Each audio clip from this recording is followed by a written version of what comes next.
አይሶ 9001 የሚሰኘውን ዓለም አቀፍ የጥራት ሽልማት ያገኘው የኢንፎርሜሽን መረብ ደህንነት አስተዳደር እውቅናው የሳይበር ጥቃቶችን የመከላከል ተግባሩን አጠናክሮ እንዲቀጥል ያግዘዋል ተብሏል። የሀገሪቱን ብሎም የዜጎችን ደህንነት በተለይ ድንበር ዘለል ከሆነው የሳይበር ጥቃት ከመከላከል አኳያ ተቋሙ የሚሰራቸውን ስራዎች በጥራትና በፍጥነት መፈጸም የሚያስችል አቅም ይበልጥ እንዲያዳብር እንደሚረዳውም ነው የተነገረው። የኢንፎርሜሽን መረብ ደህንነት አስተዳደር የአይሶ 9001 ዓለም አቀፍ የጥራት ሽልማቱ በተበረከተበት መድረክ ላይ ፍስሐ ደሳለኝ ተገኝቶ ነበር። ዝርዝር አለው። የኢንፎርሜሽን መረብ ደህንነት አስተዳደር በሀገሪቱ የሚቃጡ የሳይበር ጥቃቶችን መከላከል የሚያስችል አቅም መገንባቱን የሚያረጋግጥ የአይሶ 9001/2015 ዓለም አቀፍ የጥራት ሽልማት ማግኘቱን ትናንት ባሰናዳው መድረክ ይፋ አድርጓል። በመድረኩ የተገኙት የህዝብ እንደራሴዎች ምክር ቤት የውጭ ግንኙነትና የሰላም ጉዳዮች ቋሚ ኮሚቴ ሰብሳቢ ዲማ ነገው አስተዳደሩ ያገኘው እውቅና የሳይበር ጥቃቶችን ለመከላከል የሚያከናውናቸውን ተግባራት ያጠናክራል ብለዋል። ፊዚካሊ ሳይሆን በሳይበር የሚደረገው እንቅስቃሴና የሚደረገው ጥቃት ብዙ ነው እና አገራችንንም ከልዩ ልዩ የሳይበር ጥቃቶች ለመጠበቅ እንደዚሁም ደግሞ የተለያዩ ተቋማት ደረጃቸውን ጠብቀው ሊሰሩ እንዲችሉ ለማድረግ ሲደረግ የነበረው ጥረትና እንቅስቃሴ እዚህ ደረጃ መድረሱ በጣም የሚያስደስት ነው። እንኳን ደስ አላችሁ። በተመሳሳይ በመድረኩ ንግግር ያደረጉት የኢትዮጵያ ደረጃዎች ኢንስቲትዩት ዋና ዳይሬክተር መሰረት በቀለ አስተዳደሩ የጥራት መስፈርት ማሟላት መቻሉ ሀገሪቱን በዓለም አቀፍ ደረጃ ተወዳዳሪ እንድትሆን ያስችላታል ብለዋል። ዋና ዳይሬክተሩ አክለውም ተቋማቸው አስፈላጊ የሆኑ መስፈርቶችን ላሟሉ ተቋማት ዓለም አቀፍ እውቅና ያላቸውን ደረጃዎች በመስጠት ላይ እንደሚገኝ አብራርተዋል። የኢንፎርሜሽን መረብ ደህንነት አስተዳደር ያገኘው እውቅናም በአገርም ሆነ በተቋማት ላይ ሊደርሱ የሚችሉ የሳይበር ጥቃቶችና ጉዳቶችን ለመከላከል እየሰራ ያለውን ስራ ይበልጥ ማጠናከር እንደሚያስችል ነው የተናገሩት። አይሶ 9001 የጥራት አስተዳደር ስርዓት እስካሁን 35923 በላይ የኢንፎርሜሽን ቴክኖሎጂ ተቋማት ላይ የተተገበረና በዓለም አቀፍ ደረጃ እውቅና ያለው መስፈርት ነው። የአይሶ 9001 የምስክር ወረቀት ከዓለም አቀፍ አጋሮች ጋር ለመተባበር ኢንቨስትመንቶችን ለመሳብ እንዲሁም ሀገራችንን ወደፊት ለማራመድ የሚያስችል እውቀት ለመለዋወጥ በሮችን ይከፍታል። ዓለም አቀፍ የአሰራር ስርዓትን በመተግበር የዜጎችን ደህንነትና ጤና ለማስጠበቅ ይረዳል ያሉት የኢትዮጵያ ተስማሚነትና ምዘና ድርጅት ዋና ዳይሬክተር መዓዛ በራ ደግሞ ይህ በፊናው የሀገሪቱን ኢኮኖሚያዊ እድገት እንደሚያፋጥን ነው የገለጹት። ለተቋሙ የተሰጠው እውቅና የሳይበር ጥቃት በሀገር ላይ የሚያደርሰውን ጉዳት ለመቀነስና የሳይበር ስጋቶችን ለመከላከል እንደሚረዳም ጠቅሰዋል። የአይሶ 9001/2015 ዓለም አቀፍ የጥራት ስራ አመራር ስርዓት የኢንፎርሜሽን መረብ ደህንነት አስተዳደር የስርዓቱን አስፈላጊ መስፈርቶች በአግባቡ በመተግበር የአሰራር ሂደቶችን በማሻሻል ቅልጥፍናን በማሳደግ የመረጃ ደህንነትን የተሻለ አያያዝ እንዲኖር ወጥነት ያለውና ስጋትን በመቀነስ ተቋሚ የማድረግ አቅሙን ያሳድግለታል። ቀጣይነት ባለው መሻሻል ላይ በማተኮር የመረጃ ደህንነት ሂደቶችን ለማስተዳደርና ለማሻሻል ከፍተኛ አስተዋጽኦ ያበረክትለታል።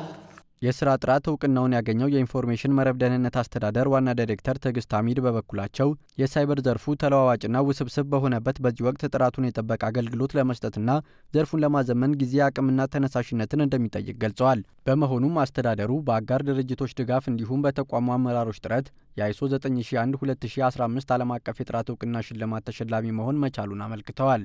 የጥራት ጉዳይ እኛ እንደሚመስሉ ተቋማት በዓለም አቀፍ ተወዳዳሪ ለሆኑ አገልግሎት ለሚሰጡ ተቋማት የማያድር የቤት ስራ ስለሆነ ምሳሌ መሆን እንችላለን።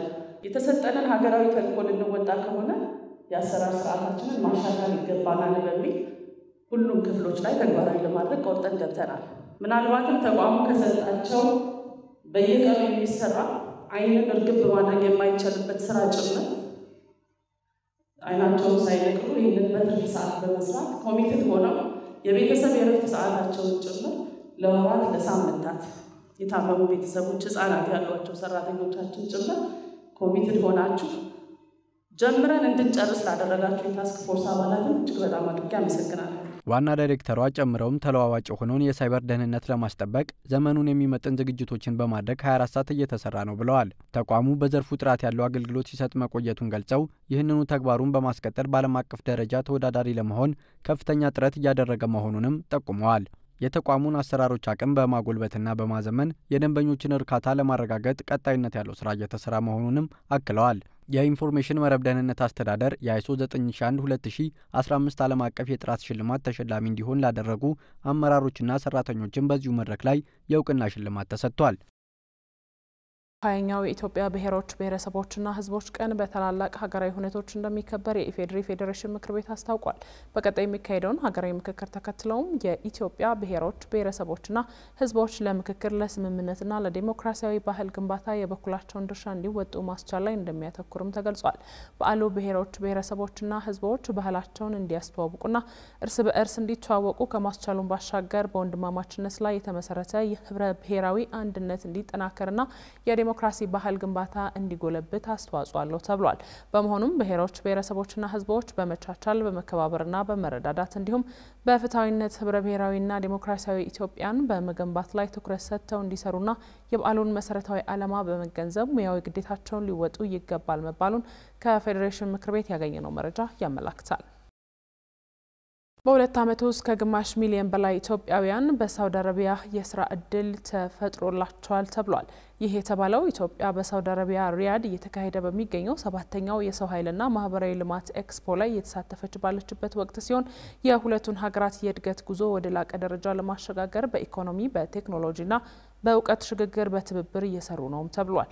ሁለቱ ሀገራት በአውሮፓውያኑ 2023 በስራ ገበያ ላይ የሁለትዮሽ ስምምነት ከተፈራረሙ ወዲህ ህጋዊ ማዕቀፍ ተዘጋጅቶላቸው የተጀመረው የውጭ ስራ ስምሪት ለበርካታ ዜጎች ሰፊ የስራ እድል መፍጠሩ ተመልክቷል።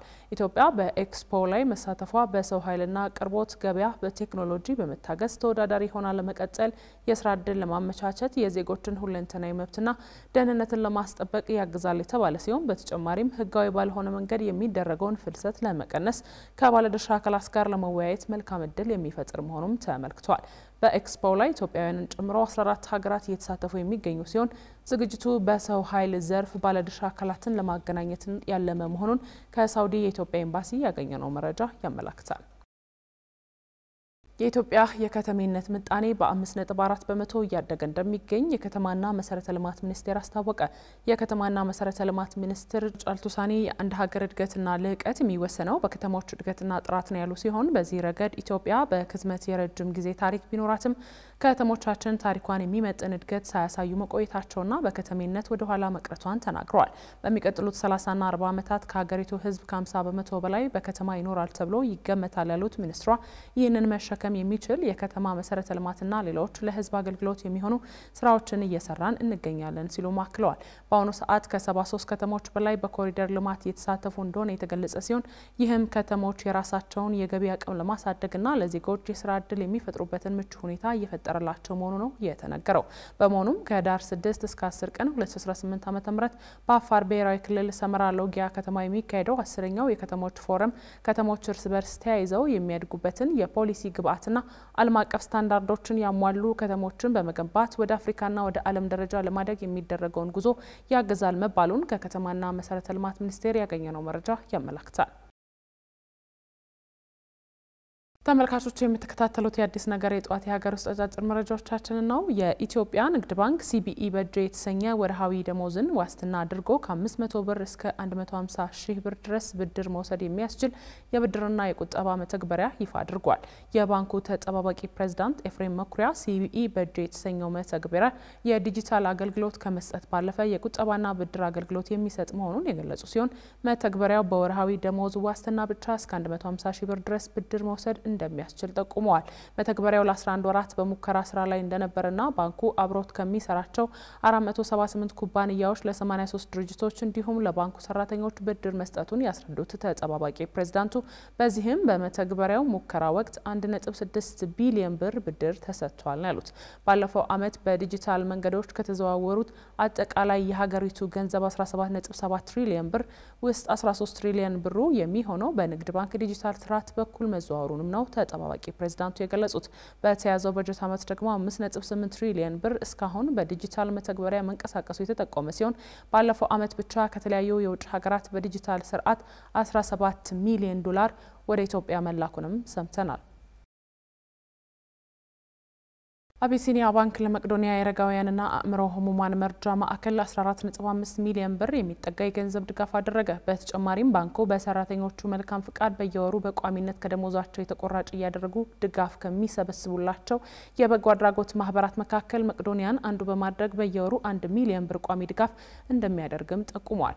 መቅዶኒያ አዲስ አበባን ጨምሮ በሀገሪቱ በሚገኙ 52 ከተሞች ላይ ከ8500 በላይ የጤና እክል ያለባቸው ሰዎችን ከጎዳና በማንሳትና ጧሪ ቀባሪ አረጋውያንን በመደገፍ ላይ ይገኛል ተብሏል። ማዕከሉ ድጋፍ ለሚያደርግላቸው ዜጎችም የምግብ፣ የመጠለያ፣ የሕክምናና አገልግሎትና ሌሎች ወጪዎች በየቀኑ ከ2.5 እስከ 3 ሚሊዮን ብር ወጪ እንዳለበት ነው የተገለጸው።